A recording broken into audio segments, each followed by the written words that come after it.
那庞然大物自远处袭来，不仅气势磅礴，威势更是骇人。当他出现的那一刻，乌云滚滚，雷声阵阵，狂风大作之间，万物被吹飞开来，甚至远处有修为弱者，也是如同树叶一般被卷到了空中，哀嚎阵阵，连连翻滚。而再仔细一看，人们又是一惊，那竟是一条巨龙，一条巨大的难以形容的巨龙，大，实在是太大了，恐怕足有万米之长，就像是一座山脉奔走在天际一般。一条万米巨龙，并且栩栩如生，那龙角，那龙鳞，那龙爪，那龙须，以及那威震八方的龙吼之音，这都不像是虚幻的龙，而更像是一条真龙。真龙是真龙下凡，传说中的神兽。许多人开始大喊起来，声音都在颤抖。不止一条，你们看，还有。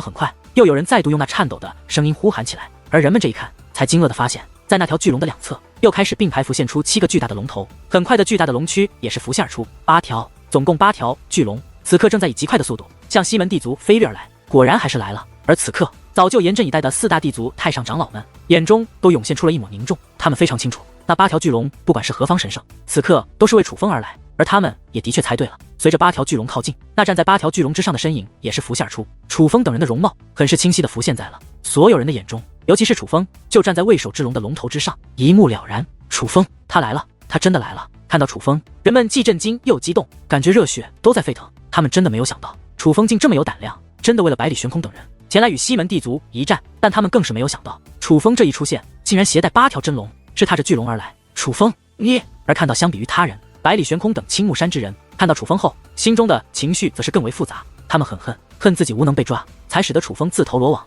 但同时又很感动楚风冒死营救，这份情谊当真是令他们倍感温暖。老祖、掌教、诸位长老、各位同门兄弟们，等一等，很快就带你们回家。楚风笑眯眯地扫视了一圈百里玄空等人后，啪的一声，双掌合拳，对着青木山众人施以一礼。这一礼意义非凡，楚风，而只是这一句话，便是的青木山那被捆绑的许多人心头一酸，尤其是那些曾为修罗殿元老做过楚风小弟的弟子们，竟直接2行热泪滚滚而下。楚风乃是一代天骄，可他们却是平庸之辈，但楚风却拿他们当兄弟看，甚至为了救他们，不惜冒死前来。只是这份情谊，就算楚风失败，他们要死在这里，那也值了。楚风，你终究还是来了，只是没想到，连我西门地族的叛徒竟然也来帮你了。西门公父，你当真要为这个楚风来杀我西门地族之人吗？西门地族族长看向尹公父，西门族长，我想你搞错了，我叫尹公父，与你西门地族没有半点关系。可楚风小友是我朋友，你做他的敌人，便是做我尹公父的敌人。你西门地族想杀我楚风小友，那我杀你西门地族之人又如何？尹公父大声说道。西门族长以及西门地族的太上长老都气得不轻。不管怎么说，尹公父都是西门地族之人，如今竟然说得出这种话。但是只有尹公父清楚，西门地族对他做过什么事。他与西门地族早就已是恩断义绝，妖交王族，想不到你们也要掺和一脚，再给你们一个机会，当真要为这楚风与我4大地族为敌吗？南宫地族的太上长老看着妖交王族的众位妖兽说道。不必废话了，楚风小友的仇人就是我妖交王族的仇人，你们与楚风小友为敌，便已注定我们势不两立。妖交广冷声说道，态度强硬，毫不客气。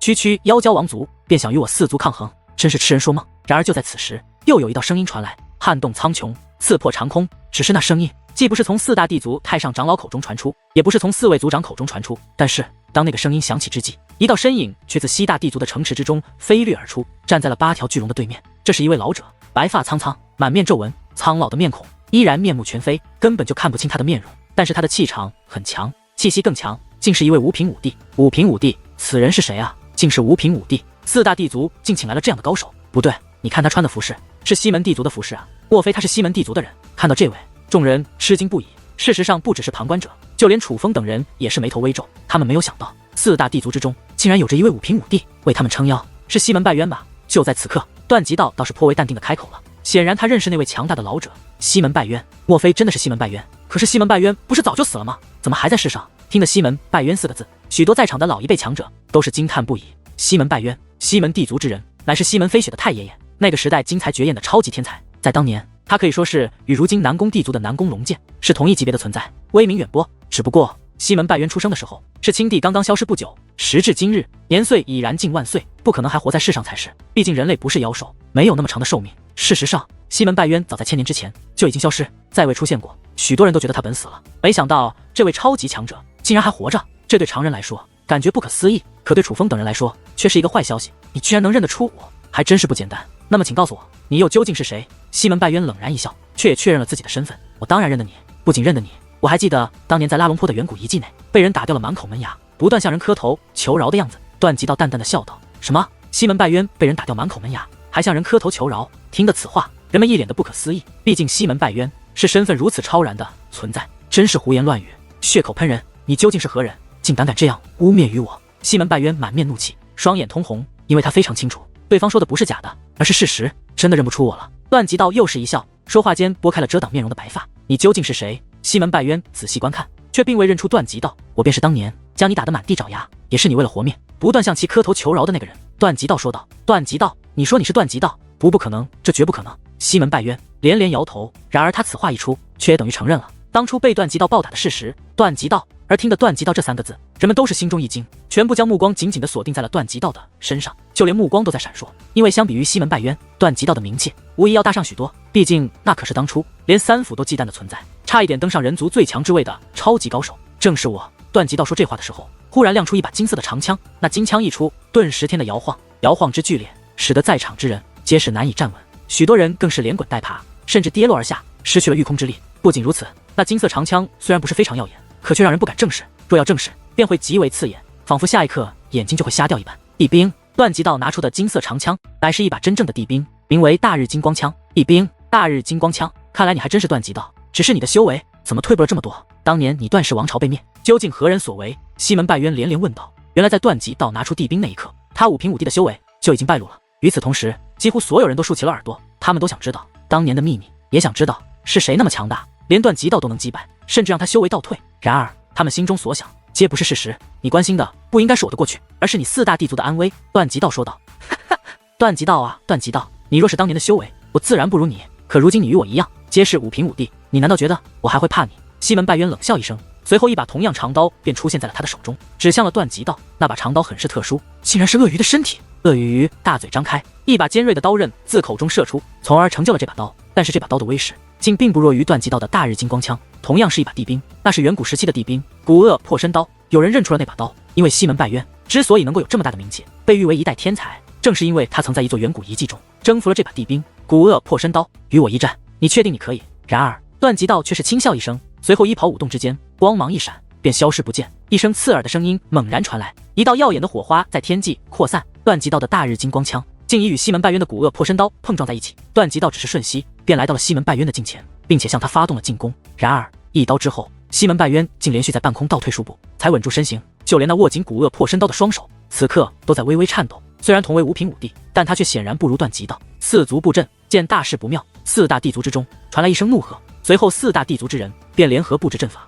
一道道金光掠向天际，融入了西门拜渊的体内。此刻西门拜渊的额头之上也是浮现出了金灿灿的地字，在4族之人的帮助下，他的战力也是在此刻大涨，气息盎然。得到4大地族举族的帮助之后，西门拜渊也是来了气势，开始挥动古鳄破身刀，不断的向段吉道挥砍而去。段吉道，今日你来的正好，皇帝的血脉将归我4族拥有。西门拜渊一边攻击一边发狠恐吓，可见他对段吉道当真是恨意滔天。看来你已经知道我的血脉之力是来自皇帝的大人的传承。段吉道一边抵挡西门拜渊的攻击，一边眯起了双眼。你的大日金光枪乃是皇帝之物，你掌握的诸多手段也是皇帝的手段，而你本出身皇族，却拥有如此精纯的地级血脉，不是得到了皇帝的血脉，又怎么可能？难道你当全天下的人都是傻子不成？西门拜渊冷声说道，话语之中尽是嘲讽之意。就算你知道了，那又如何？不妨告诉你，我得到的的确是皇帝大人的完整传承，不仅得到了他的地兵和手段，还得到了他的血脉之力。只是这血脉之力却不是属于你4大地族的，你4大地族也没有那个命来得到这个力量。今日我便要让你4大地族就此灭亡。段吉道话到此处，段吉道猛然一招轰出，再度将西门拜渊击退。与此同时，他目光一闪，只见其身后竟然连续张开上百道界灵大门。在此之后，一道道巨大的光影自那界灵大门之内飞掠而出，眨眼之间，足足上千只界灵整齐地站在了段吉道的身后。这些界灵皆是仙灵界的界灵，个个光芒闪闪，个个气势不凡，且全部都是5地的修为，最弱的也是2平5地，而最强的乃是4平5地。看着那整整齐齐站在段吉道身后的上千只界灵，莫说4大地族傻眼了，莫说围观之人傻眼了，就连妖蛟王族的众位妖兽也都傻眼了。足足上千只界灵啊，而且个个都是5地级别，最弱的都是2平5地，其中很多都是4平5地，这实在太可怕了一些。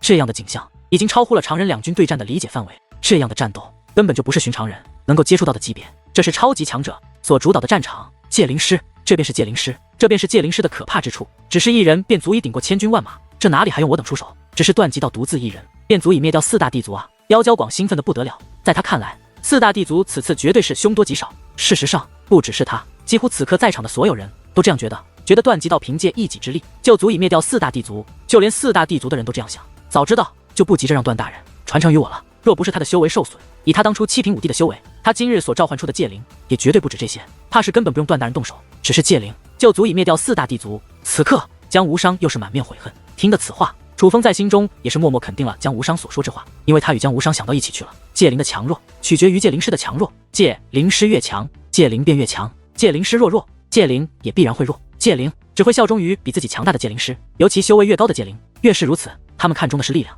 是好处。到了段吉道这种境界，虽然自身能力很强，可是他所能驯服的戒灵也必然是比他修为弱的。就如江无伤所说一样，若是段吉道还是7品5帝的修为，他今日能召唤出的戒灵定然也有5品5帝级别的存在，甚至就算6品5帝级别的戒灵也有可能愿意效忠于他，为他而战。可是当段吉道从7品5帝滑落到了5品5帝，那么就算他仍与5品5帝或者6品5帝的戒灵缔结着契约，但那些戒灵也不愿再为段吉道效力。这种情况下，段吉道只能与那些戒灵解除契约，恢复戒灵自由。毕竟对于戒灵师来说，养着对自己不忠却又比自己强大的戒灵也是很危险的。毕竟戒灵效忠于戒灵师，大多数都是为了利益，像蛋蛋这般愿与楚风同甘共苦，甚至为楚风牺牲自己的，可谓是少之又少。而话说回来，若不是蛋蛋当初被楚风的母亲强行封在楚风体内，以蛋蛋的性格，又怎么会对楚风这样忠心耿耿？说到底，蛋蛋最开始也是因为被封印在楚风体内，与楚风同存共亡，所以才那样帮助楚风。其实最开始他帮楚风也是为了帮自己，至于后来乃是久而久之有了感情，所以才会如此的。这也是为何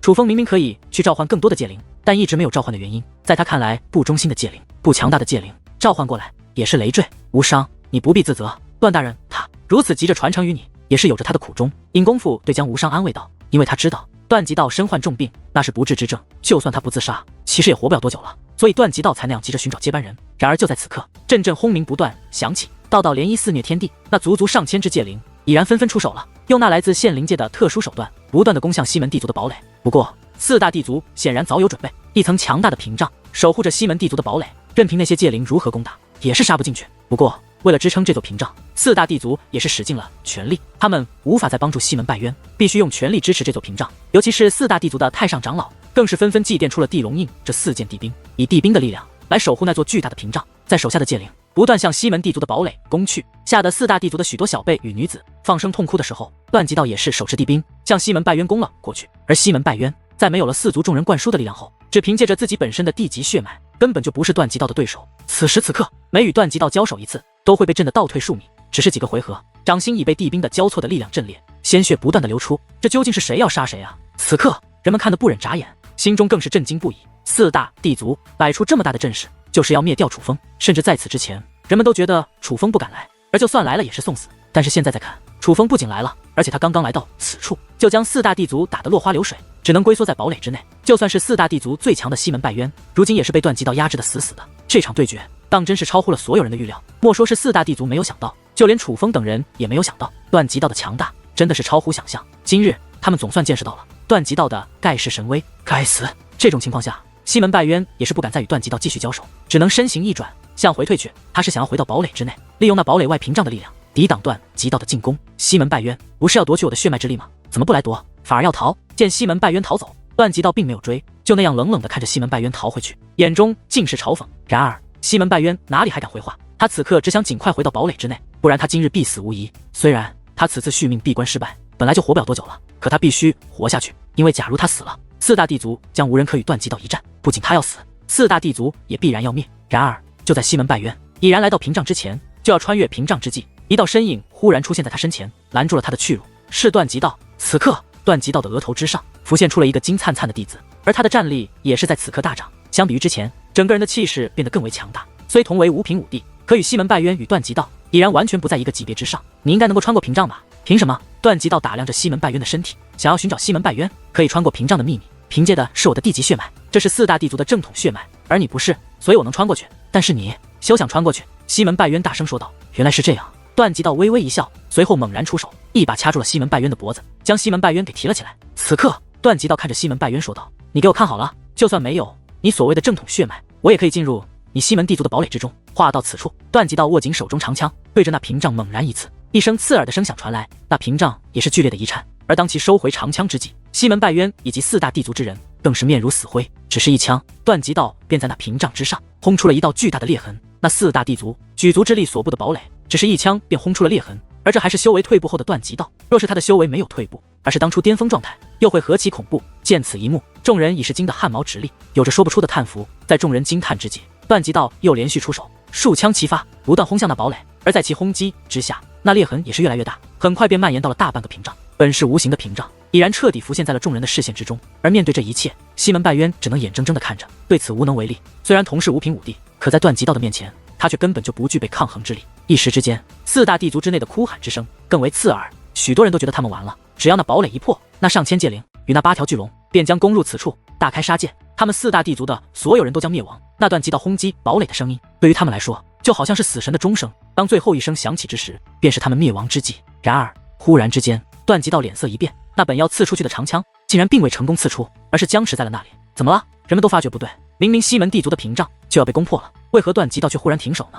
就在此时，段极道突然嘴巴一张，一大口金色的液体便自其口中喷洒而出。那金色液体一出，段极道整个人的脸色在瞬息之间变得很是难看，就连额头上的地字也是瞬息消散，整个人的气息瞬息大减。糟糕！见到这一幕，尹公甫顿时身体一僵，他知道是段极道的病情爆发了，连旁人都看出端倪。西门拜渊自然也是发现不对，他趁机挣脱段极道的手，见段极道真的虚弱无比，便挥动手中的古恶破身刀，向段极道的丹田挥砍而去。段极道反手一抓，竟用手掌抓住了西门拜渊那挥砍而来的刀刃。虽然利用结界之力让自己的手掌变得异常坚硬，但是毕竟面对的是地兵，段极道的那只手依旧被斩得血肉模糊，鲜血直流。给我破！然而就是这种情况之下，段极道依旧挥动起手中的大日金光枪，对着那裂痕累累的屏障一枪刺了过去。一枪落下，大到坚不可摧的屏障便如镜面被砸碎了一般，顿时四分五裂，散落开来。与此同时，四大地族的许多人也是人仰马翻，更有甚者纷纷口吐鲜血，当场就昏死了过去。屏障被破，他们也都受到了牵连。然而段极道这一枪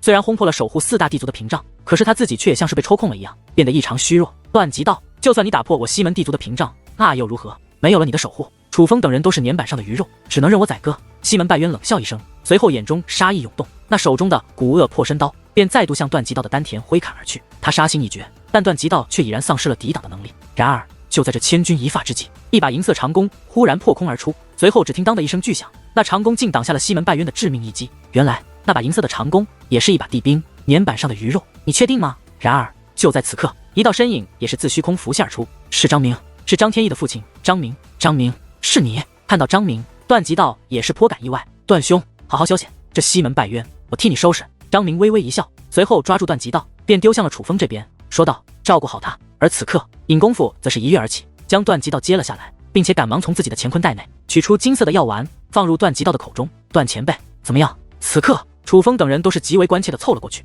楚风小友，真是抱歉，我这身体太不争气，病发的不是时候。段极道苦笑一声，段前辈您做的已经够多了，好好休息，接下来的我们可以应付。楚风说道：此战不可败。段极道说道：放心。楚风点了点头。妖族众将士听令。忽然妖娇广大喝一声，随后将那杀气腾腾的目光瞄向西门地族的堡垒。忽然他拔出地兵，向那堡垒一指，喝道：杀！刹那间8条巨龙一同怒吼，在那声音震破云霄之际，8条巨大的身躯已是夹带着磅礴杀意，向那堡垒攻了过去，挡住他。见状，四大地族的许多高手纷纷一跃而起，想要挡住8条巨龙。可是别看8条巨龙只有1品武帝的杀伤力，但却有着3品武帝的防御力，非4品武帝强者都伤不了他们。此时此刻，唯有四大地族的太上长老出手，才能制服那8条巨龙。可是别看段极道受伤了，可是那上千只界灵却没有受伤，上千只来自现灵界的界灵，其中有上百只界灵是4品武帝的修为。这种情况之下，哪怕四大地族的太上长老手持4道地龙印，也只是能够勉强支撑，根本无暇去顾及其他。而连四大地族的太上长老都已是如此，那如同4族族长等4族高手更是自身难保。一时之间，四大地族之中惨叫连连，8条巨龙开始了一场屠杀。虽然是屠杀，可8条巨龙并没有将首选目标定在小辈和弱者身上，而是四大地族的精锐，尤其是西门地族的精锐，乃是他们屠杀的主要目标。至于那些界灵们，更是见到四大地族之人便发动致命的攻击，可谓毫不留情，就像是在为段极道报仇一般。该死！见此一幕，西门拜渊当真急坏了，想要去营救，可是根本就抽不开身，因为修为同在5品武帝的张明正在向西门拜渊发动着猛烈的进攻，大有一副要取其性命的架势。你叫张明？气急之下，西门拜渊怒声问道：是又如何？张明淡淡的回道：我们无冤无仇，为何要与我四大地族为敌？西门拜渊愤怒的问道：的确无冤无仇，可是没有办法，因为我的儿子与楚风是兄弟。话到此处，张明将目光投向了人群之中。张明的目光扫视而来，凡是被他看到的人皆是身体一颤，内心一惊，为了与其撇开关系，赶忙的向远处退散开来。一时之间只留下了一个人。当所有人都选择逃避的时候，唯有这个人没有躲，这名男子头戴斗笠，在众人的注视之下，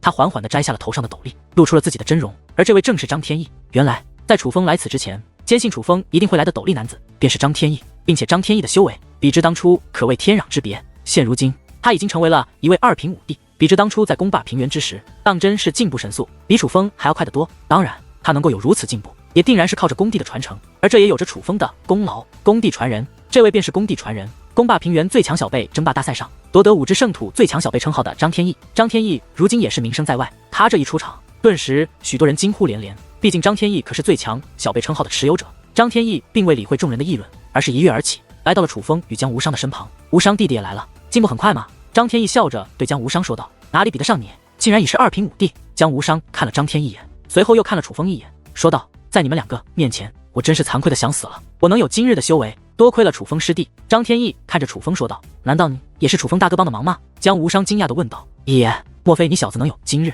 也是楚风师弟帮的忙？”张天翼同样颇感惊讶。正是。江无伤笑着点了点头，随后凑到张天翼耳边，小声说道：“张大哥，偷偷告诉你，我现在已是段极道大人的弟子，将得到皇帝的传承，而这多亏了楚风大哥。”真的。听得此话，张天翼也是大喜，随后看向楚风说道：“楚风师弟，真是我们的大恩人啊！张师兄，这个时候就别客套了。想不到最终你还是将你父亲劝来了。”楚风知道张明是不想招惹4大地族的，主要是不想帮楚风，不想惹不必要的麻烦，因为只要帮一次，就说明他是楚风这边的人，以后想不帮都难，就算不帮也扯上了关系。所以如今张明能来，楚风知道这定然是张天翼的功劳，我哪里劝了，只是趁着他不注意偷跑了出来，没想到他也跟了过来。张天翼看着那正与西门拜渊激战的父亲，眼中却也是满满的喜悦。不管怎么说，他父亲能来都是为了他，所以他很高兴，也很是自豪有这样一位父亲。不管怎么说，张明前辈能来助我一臂之力，都是你的功劳。不过兄弟们，眼下大战开启，咱们闲话以后再续，既然来了，就不能闲着，开战吧。楚风说话间亮出了自己的天仙剑，这是自然，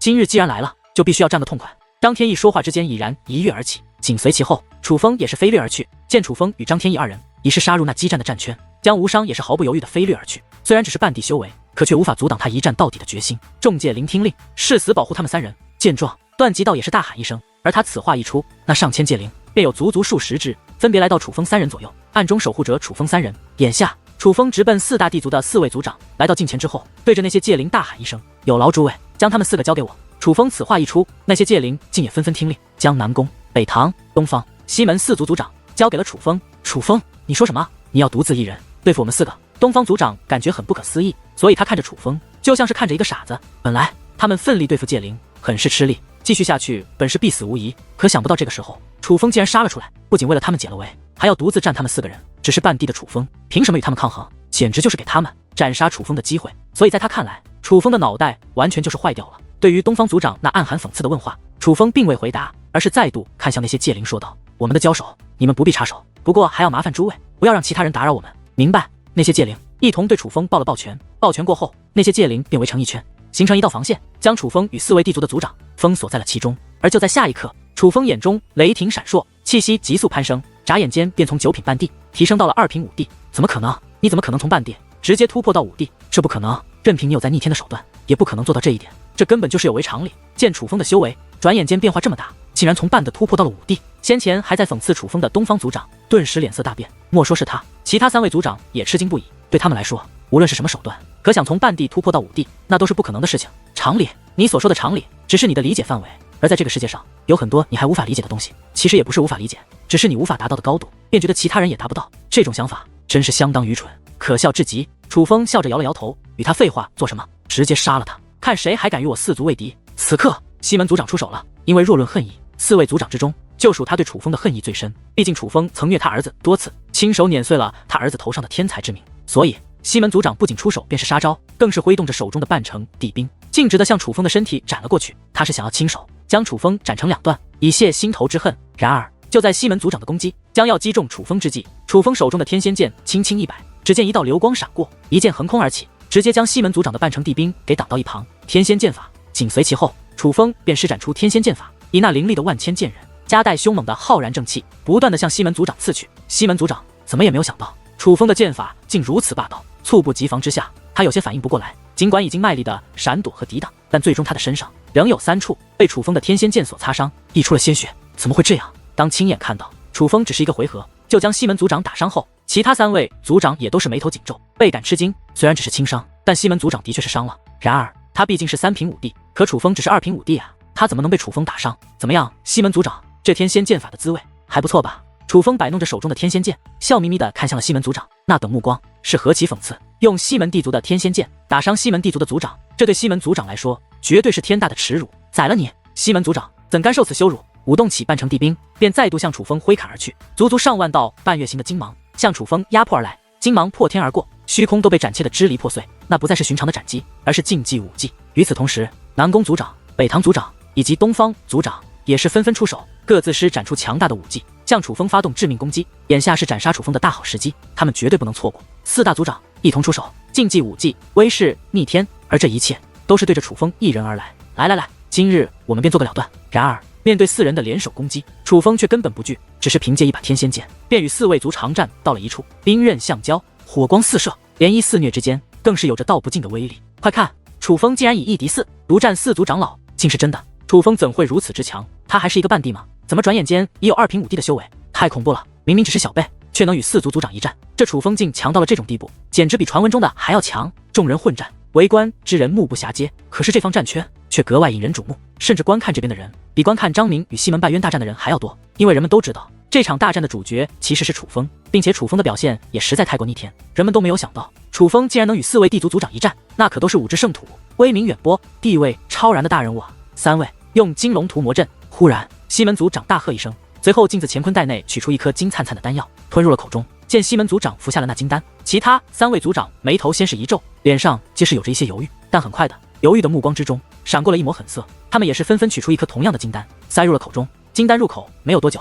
他们的体内竟然绽放起耀眼的金光，与此同时，体内不断爆发出阵阵龙吟之声。紧随其后，4人分别站到4个方位，将楚风围在了中间。忽然之间，数道龙吼再度炸响，与此同时，耀眼的金芒一同闪烁，仔细一看，竟是数条金龙自他们体内爆发而出。那数条金龙一经掠出，便自4面8方一同向楚风围攻而去。这种情况之下，楚风已是躲无可躲，避无可避。糟糕！数条金龙的威势横扫天际，几乎在场的所有人都能够感受到那强大的力量。此刻如张明等人都是察觉到了不妙，脸色不由大变，目光尽是担忧。金龙屠魔阵可是4大地族的一种非常强大的手段，虽是一种阵法，可是它的威力却堪比天境武技，尤其是4位族长一同施展而出，更是完美的发挥出了金龙屠魔阵本该具有的威力。然而就在这千钧一发之际，楚风的双眼忽然泛起诡异的红光，随后血红色的气焰如同火山爆发一般，自楚风体内肆意开来，只是瞬息便覆盖了那数条金龙以及4大地族族长。而在那血红色气焰浮现之后，那本威猛无比的数条金龙速度竟然大减，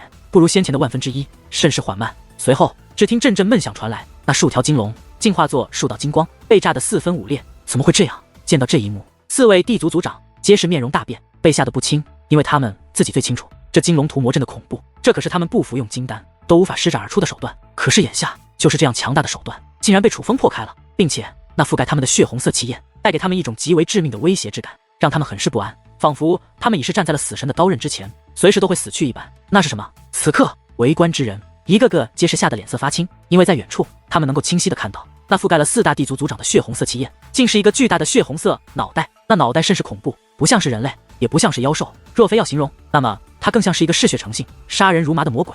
死！而就在这时，楚风则是将手中的天仙剑指向了西门地族的族长。你说什么？西门地族族长还没反应过来，一脸的茫然。然而就在下一刻，一声巨响猛然传来，西门族长的身体竟然爆炸开来，本完好的肉身被炸得4分5裂，死得不能再死。楚风他竟然掌握了天境武技，这一刻莫说旁人，就连张明也是吓了一跳。他没有想到楚风小小年纪竟掌握了如此恐怖的手段，那绝对是天境武技，并且还是极为强大的天境武技。楚风，我要将你碎尸万段！忽然一声怒气冲天的咆哮响起，只见西门地族的2位太上长老以地龙印开道，一同向楚风冲了过来，杀气磅礴，根本不像是2个老头子杀了过来，而像是2个杀神杀了过来。见到这一幕，那些守护楚风的戒灵赶忙前去拦截。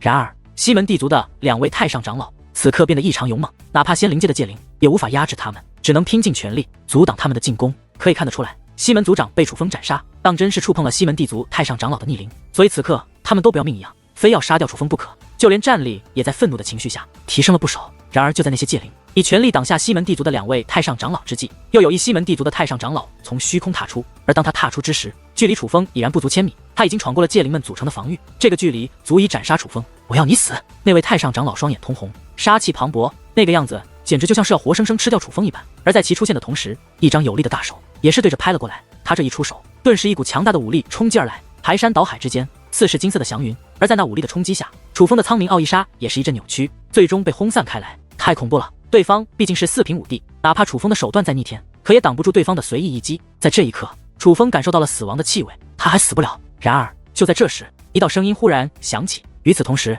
那本已弥漫楚风的死亡气味也是瞬息不见。是西门地族太上长老的攻势被人拦了下来，紧随其后，一道苍老的身影也是浮现而出，站在了西门地族太上长老的面前。罗盘仙人，这位来者乃是罗盘仙人。罗盘，又是你！西门地族的太上长老此刻当真是暴怒无比，见到罗盘坏他好事，更是气得咬牙切齿，牙齿咬得嘎嘎直响，想要杀我徒弟，先过他师尊这关。罗盘仙人笑眯眯地说道：“那我就先杀了你。”西门族长杀心早起，此刻没有过多废话，而是直接挥动兵器向罗盘仙人发动攻击。至于罗盘仙人，虽然面带笑意，可眼中却也是涌现出了磅礴的杀意，招招狠辣，也可谓是毫不留情，乃是真正的笑里藏刀。来，继续！此刻，楚风再度将目光投向了南宫族长、东方族长以及北堂族长。然而，面对楚风如此赤裸裸的挑衅，他们堂堂3位族长不但不敢应战，反而急速的向后退去。亲眼见到楚风斩杀西门族长，他们已经非常确定，他们根本就不是楚风的对手。若是继续交手，他们怕也是要死。可是3位族长退缩的一幕，刚好被围观之人看到，一个个心情复杂不已。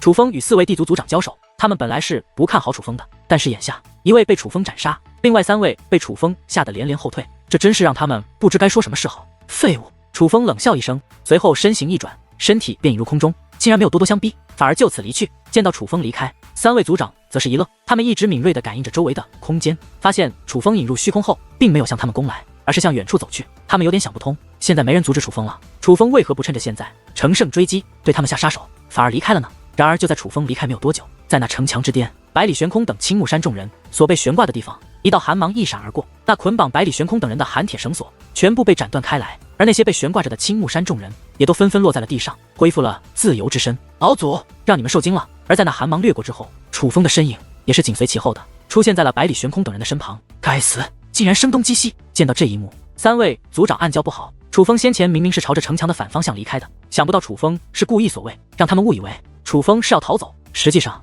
在离开之后又调转方向去营救百里玄空等人了。这一刻，3位族长恍然大悟，他们终于知道为何楚风不趁机杀了他们，而是选择离开。因为对于楚风来说，解救百里玄空等人比取他们3人的性命要重要得多。可恶，竟被楚风钻了空子！见到这一幕，4族的太上长老也都吃惊不已。当堡垒被攻破后，戒灵们便涌了进来，他们想要去抓住百里玄空等人当人质，也是没有机会。但与此同时，他也在防止妖蛟王族的高手去解救百里玄空等人，所以哪怕妖蛟王族的战派长老直接向这边杀来，但也未能成功救走百里玄空等人。本来他们觉得会一直僵持下去，但却想不到被楚风钻了空子，连4平5地都救不走的人，被楚风救走了，干得漂亮！眼见楚风救下了百里玄空等人，战派长老等人则是非常的高兴，这小子竟也是龙纹界灵师了。尤其是罗盘仙人，此刻眼中更是大放异彩，因为他发现楚风能够在暗中靠近百里玄空，他们并非偶然。楚风已是龙纹级界灵师，他是凭借界灵之术隐藏了气息，这才瞒天过海，穿过了4大地族的防御网，悄悄地靠近了百里玄空等人。楚风不理会众人的目光，只见大袖一挥，一层金色的结界便覆盖了百里玄空等人。百里玄空等人的修为被束缚了，楚风是想用结界之力要破开那束缚，彻底恢复他们的力量。你们快看，那是龙纹结界！楚风他竟然是一位龙纹级黄袍界灵师。忽然有人惊呼一声，这竟是真的。而人们仔细观看，便会才发现楚风所布置的结界之内竟是龙纹涌动。龙纹级黄袍界灵师，楚风此刻已然暴露了自己那龙纹级黄袍界灵师的身份。可他这一暴露不要紧，当真是在人们那本就不平静的内心卷起了一阵狂风巨浪，使得人们的内心再也无法平静下来。龙纹级黄袍界灵师，大部分人眼中5只圣土总共才10位，每一位对于5只圣土来说都是非同小可，堪称仙人，否则又怎会有10仙之称？正因龙纹级界灵师的稀少，所以在当初楚风杀了一个白眉仙人后，还有人因此去羞辱楚风，说楚风心狠手辣，灭掉了5只圣土的一位龙纹级界灵师，实在可恶。但现在再看，人们当真是震惊万分，忽然觉得楚风具有杀白眉仙人的资格，因为一个如此年轻的龙纹级界灵师，纵观古今，怕也是再找不出第2位。白眉仙人，他与楚风怎么比？就算被楚风杀了，也不可惜。纵观古今第一人，纵观古今第一人，楚风如此逆天，他若不成帝王，何人还配？震惊之余，有人发出惊呼，众人惊叹不已。楚风却无心去理，他只想尽快解开百里玄空等人的束缚。老祖，你的修为！然而片刻过后，楚风也是眉头一皱。楚风发现，那束缚百里玄空等人修为的，不是寻常的结界，乃是龙纹级结界，并且这结界之术很是高明。哪怕是楚风精通各种玄妙结界术法，但想破开这束缚，短时间之内怕也是不行。这说明有龙纹级界灵师在为4大地族效力，并且这位龙纹级黄袍界灵师乃是一位非同小可之辈。4大地族竟然被一个楚风搞成了这般天地，你们实在是太不中用了。就在楚风产生疑虑之际，在远处的天界忽然数道身影飞掠而出，这些人个个身穿黑色长袍，头戴诡异面具，正是暗殿之人。暗殿竟与4大地族有瓜葛。看到这些人，楚风顿时心中一紧。虽然暗殿之人只出现100余人，可全部都是武帝强者，是货真价实的武帝。尤其是为首的那位，头发一半雪白，一半乌黑，很是诡异，并且他的修为深不可测。楚风也看不穿他在何境界，可楚风只看他一眼，内心便已是极为不安，在对方的身上感受到了极大的威胁。暗殿，此刻众人皆是恍然一惊。虽然很多人都是第一次听到暗殿这2个字，可是眼下却没有任何一个人敢对暗殿有任何不敬，毕竟对方的气息是如此的强横。所有人都意识到这暗殿是一个不简单的角色，你们总算来了，快出手灭掉楚风！见暗殿之人现身，4大地族的太上长老就像是看到了救星一般，尤其是那西门拜渊，简直就是满面的狂喜。你们是在对我下命令吗？然而那位为首的暗殿之人血红的眼中却闪过一抹杀意，冰冷至极地扫向了西门拜渊等4大地族之人。面对这等目光，莫说4大地族的其他人，就连西门拜渊也是脸色发白，虽有不爽，可却又不敢顶撞。从他们的神态中可以看出来，他们很怕暗殿之人。你们究竟是什么人？楚风大声问道。在他看来，这暗殿是非常危险的角色，绝对不容小觑。这个问题问得好，我们是什么人不重要，但你只需要知道，暗殿将是5之圣土，未来的主宰者。为首之人笑眯眯地说道。虽然他是笑着说的这番话，可是语气之中却散发着极为浓烈的邪恶意味。他此话一出，莫说是楚风等人，就连围观之人也是身体不由一颤，感觉身体有些发冷。几乎所有人都感受到了一种不好的预感，一个从未听过的势力一经现身，就说出了这样一番话，总是让人感觉不妙。毕竟主宰这2个字，连3府都不敢说，可这暗殿居然敢说。未来的主宰，愿望都是美好的。楚风撇嘴一笑，颇有嘲讽意味。哈哈，这不是愿望，而是必将达成的目标。楚风，我见你是个人才，可以不杀你，只要你愿意加入我暗殿，我可以替你灭掉4大地族。暗殿之人说道。你说什么？听得此话，西门拜渊以及4大地族之人皆是脸色大变，就跟吃了狗屎一样难看。莫说是他们，就连围观之人也是颇感意外。本来暗殿之人出现，他们都觉得是4大地族的救兵，怎么现在竟发生了如此戏剧性的一幕？暗殿竟要为了楚风灭掉4大地族。然而对于暗殿之人的邀请，楚风却淡然一笑，似是看破了一切，说道：我若不从呢，那今日死的不仅是你，你的所有朋友都要死。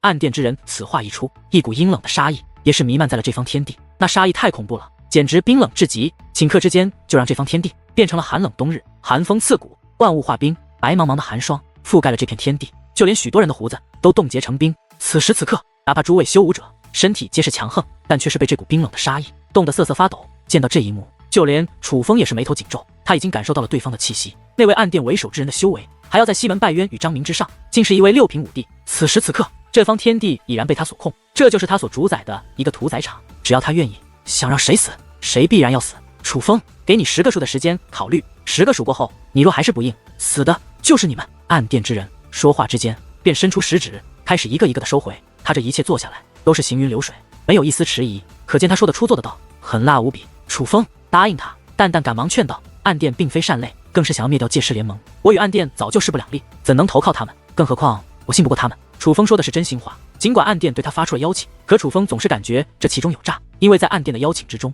楚风感受不到一丝真诚，反而感受到了危险的气息。可你若是不应，必死无疑，不仅你要死，在场与你有关之人都要死。淡淡说道。可恶！此刻楚风双拳握紧，一时之间不知该如何是好。投靠暗殿这样一个势力，英明尽毁是小，最主要的是楚风怕掉入圈套，被对方所利用，酿成更大的祸端。可是若是不从，就会如淡淡所说，自己死了也就罢了，还会害得那么多人陪他一起死，这是万万不能的。一番挣扎之后，楚风最终咬牙决定，还是答应暗殿的邀请，自己受怎样的苦，怎样的辱都可以，但绝对不能让自己的同伴因自己而死。然而就在楚风刚要开口答应之际，一声龙吟忽然响彻虚空。当那龙吼响彻之际，一把金灿灿的大剑也是横空而来。那把剑非常的大，大到遮天蔽日，横空而来，光芒普照，竟硬生生的将暗殿之人的冰冷杀意化解开来。这一刻，楚风神情大变，他发现那把金剑不仅巨大，上面还刻着一条巨龙，栩栩如生，仿佛那龙就是这剑的灵魂，那龙吟就是那龙所发出，势不可挡，威力无穷。而当那把金龙巨剑划破长空，破开冰冷杀意之后，又是发出一声刺耳的龙吟，随后竟向暗殿的那位劈斩而去。见状，那位暗殿之人右手握拳，抬手便是一拳，一拳轰出，磅礴的武力冲天起，一只长达100米的巨拳倒射虚空，应战于那把金龙巨剑。一声巨响传来，金龙巨剑微微一颤，可可是暗殿之人所化的武力巨拳却被轰散开来。不仅武力巨拳被轰散，那魏晋也在虚空之上倒退数步，这才稳住身形。这位堂堂6品武帝竟然被人击退了。此刻，暗殿之人的拳头握得更紧，眼中杀机更浓，看着楚风的方向，阴狠狠地说出了4个字：南宫龙剑。南宫龙剑。听得这4个字，在场之人皆是一惊，尤其是南宫地族之人，此刻表情更是变得兴奋起来，因为他们已经认出了那把金龙巨剑。忽然，那把横在虚空之上的金龙巨剑在瞬息之间缩小，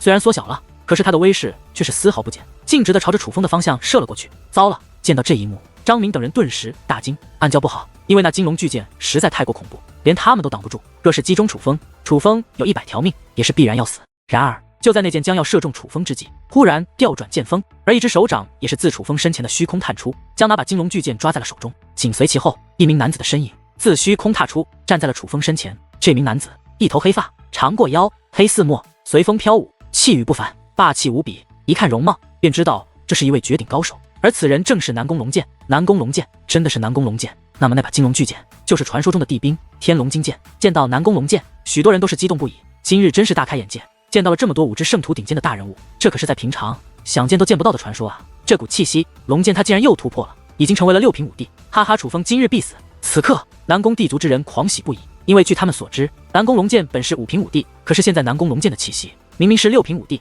说明他已经突破了。而南宫龙剑一直是南宫地族的骄傲，南宫龙剑的强大也就代表着南宫地族的强大。如今南宫龙剑登场，还有谁能奈何他们？楚风请来再多高手，也注定要死在这里。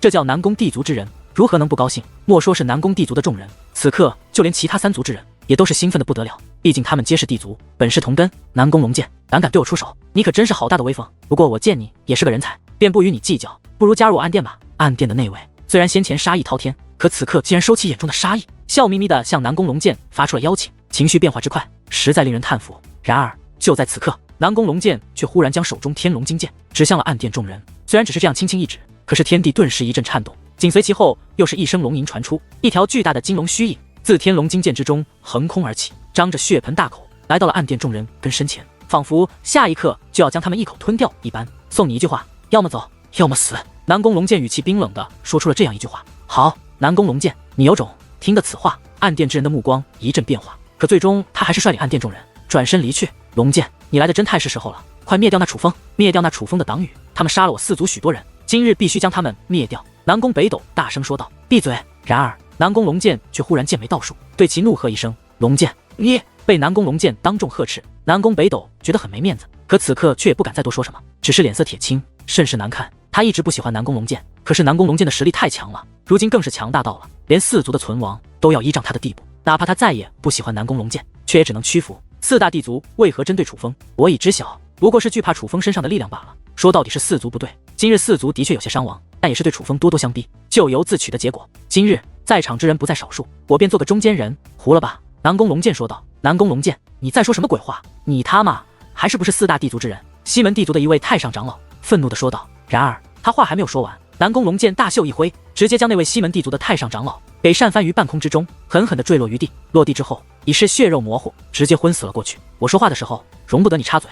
南宫龙剑冷声说道，目光冰冷，似是毫无感情。见到这一幕，西门地族众人气得脸色铁青，双拳紧握，可却又不敢多说什么，因为这南宫龙剑实在是太强了。怎么回事？南宫龙剑竟然不杀楚风，反而要劝和，甚至还对西门地族出手。此刻就连围观之人也是有些迷糊了，莫说那些围观之人，就连张明、段吉道等人也是有些搞不清楚状况。此刻唯有楚风心中有了一些想法，看着眼前这位强大的黑发男子，楚风想起了一个人，那便是白若尘。除非白若尘，否则楚风想不到南宫龙剑会帮他的理由。今日我南宫龙剑就将话放在这里，答应何者可活，拒绝何者便死。南宫龙剑话到此处，猛然高举起手中的天龙金剑，而下一刻那条金龙虚影再度浮现，只是此刻虚影更大，盘旋于天际之上，竟覆盖了这方天地。龙威普照下，笼罩了在场的所有人，那股浩瀚龙威让在场的所有人都是浑身的不自在。尽管南宫龙剑此举并不像暗殿那位那样杀机四射，可人们却也清楚，他们此刻的小命全部被握在了南宫龙剑的手中，一念可杀亿万生灵，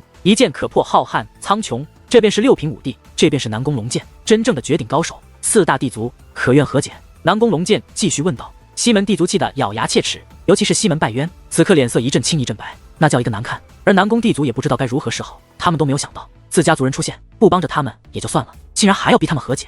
但仔细想想，这也在情理之中。南宫龙剑虽是南宫地族的骄傲，可他一直不将家族荣辱放在心上，否则南宫地族早就崛起了，岂会依旧与其他3族平起平坐？龙剑兄弟，其实和解不是不可以，但主要还是要看楚风小友愿不愿意。其实事情到了今日的地步，也并非我东方地族所愿。若是楚风小友愿意和解，我愿亲自与楚风小友道歉。然而就在此刻，东方地族族长却忽然开口了。他说这话的时候，东方地族的太上长老都没有说话，一脸默认的样子，说明他们已经商量过了。什么？竟然真的要答应和解，还主动要求道歉？但是听了此话，围观之人仍然是惊讶的不知如何是好。我北唐地族也是。然而此刻，北唐地族也是开口表示愿意和解。龙剑已然代表了我南宫地族的意思。南宫地族的一位太上长老说道。而他说这话的时候，其他太上长老，包括族长南宫北斗，也都是一副默认的态度。其实事到如今，他们早就意识到楚风的强大，否则也不会走到这一步，甚至不惜一切的也要灭掉楚风，因为他们知道楚风不灭，那他们早晚会被楚风灭掉。但是若真的能够讲和，楚风若也真的愿意与他们讲和的话，他们是非常愿意的。事实上，南宫、北唐、东方3大地族早都有与楚风讲和的想法，只是他们觉得以楚风的性格，不可能与他们讲和，而他们之前那样对楚风，又突然间想谈讲和，也实在不切实际。再加上西门地族极力主张要灭掉楚风，他们便没有提出过这种想法。现在有南宫龙剑劝和，他们倒是觉得这是一个难得的好机会。楚风小友，他们的话你都听到了。南宫龙剑看向了楚风，我与4大地族本就无仇无怨，事实上一直以来也都是4大地族要置我于死地，我何曾要杀过他们？若是他们愿意和解，我自然愿意，只是人心叵测，我已经被他们追杀许久，真怕他们出尔反尔，表面和解，背后再捅我一刀。楚风笑了笑，眼下的形势，楚风看得很清楚，和解是最好的办法。更何况若不是南宫龙剑出面，他们很可能已经被暗电杀了。所以南宫龙剑等于是救了他们一命。而南宫龙剑身为南宫地族之人，竟压制4大地族，强制性的要求和解。这个时候楚风若是拒绝，未免太不识时务，所以这个面子他一定要给。况且把话说回来，对于楚风来说，若真的能够与4大地族和解，也可谓是百利而无一害的。先不说他的修为还很弱，自身来说不是4大地族的对手，就算他日后真的崛起，也不会对4大地族赶尽杀绝，最多杀掉那些想对付他的人。毕竟楚风已不是当初的少年心性，如今成熟了许多，知道就算再大的仇恨，也不能伤及无辜之人。4族虽可恶，但也终究有好人，就比如南宫雅、南宫百合、南宫茉莉，他们可都是楚风的朋友。哪怕再大的仇恨，可是这些人楚风怎么会杀？楚风又怎么忍心灭掉自己朋友的家族，让自己的朋友家破人亡？只不过楚风也的确信不过4大地族，所以他是想南宫龙剑给予他一些保证。这点放心，他们若是敢出尔反尔，无论是哪一族，我都帮你灭掉他。南宫龙剑说道。听得此话，众人忍不住倒吸一口凉气。身为4族之人，竟说出这样的话，南宫龙剑也的确是一个特立独行、与众不同之人。但是此刻除了4大地族的人外，却没有人觉得南宫龙剑大逆不道，反而觉得他明辨是非，是个真性情的人。毕竟听到这里，人们都能够听出4大地族与楚风的恩怨，其实就是4大地族不对。至于4大地族之前给楚风扣上的那些忘恩负义的帽子，显然也都是瞎编的。可我若死了，怕是你也不知道我是被哪族所杀。楚风说道。若是你死了，我会调查真相，若真与4大地族有关，我便要4族与你陪葬。南宫龙剑说道。既然前辈已经将话说到这个份上了，那我楚风今日愿意和解，只是不知西门地族是何意思。楚风话到此处，将目光投向了西门拜渊。西门地族想生想死。南宫龙剑话到此处，将金龙天剑指向了西门拜渊，而那封锁天际的金色巨龙，也是将龙威扩散而下，覆盖了所有西门地族之人的身上。越是强者，感受到的压力越大，甚至许多5地级的强者已然支撑不住，纷纷跪在了地上。眼下西门地族的5地强者，便唯有西门拜渊还在苦苦支撑，只是哪怕是他，也是在不断的发抖。其实不是西门拜渊实力强，抵挡住了那威压，只是南宫龙剑觉得他毕竟是西门地族的最强者，给他留了一点颜面，否则南宫龙剑若想让他跪，他也是必然要跪，真乃天意。只是可惜了我的飞雪孙儿，本有大好前途，就这样被人毁了。西门拜渊闭上双眼，仰天长叹之际，苍老的眼角竟流下2行热泪。而从他的话语之中也能听出，西门地族之所以这样针对楚风，这样憎恨楚风，其实只是因为楚风毁了西门飞雪的天才之名。而感叹过后，他对着西门地族的太上长老们摆了摆手道：罢了罢了，胡了吧，继续下去对我西门地族也是不利。听得此话，西门地族的太上长老虽然很不情愿，可也不再多说什么。可虽然西门地族的高层不情愿，但可以从西门地族众族人的脸上看出，他们还是很愿意和解的。楚风那可怕的成长速度令他们战战兢兢，与楚风为敌的这段日子，楚风这个2个字就一直是他们的噩梦，甚至有许多人都梦到相同的梦，那就是某一日楚风以一己之力杀上他们的地族，屠灭他们全族。而现在只要能够和解，他们也便可以从噩梦中醒来。那好，今日我南宫龙剑作证，楚风与4大地族恩怨，今日起一笔勾销，化敌为友。若是日后有哪方违背今日约定，我南宫龙剑必然灭他全族。南宫龙剑举剑高呼，字字如雷，没有人会怀疑他的话，因为这绝对是一个说得出做得到的主。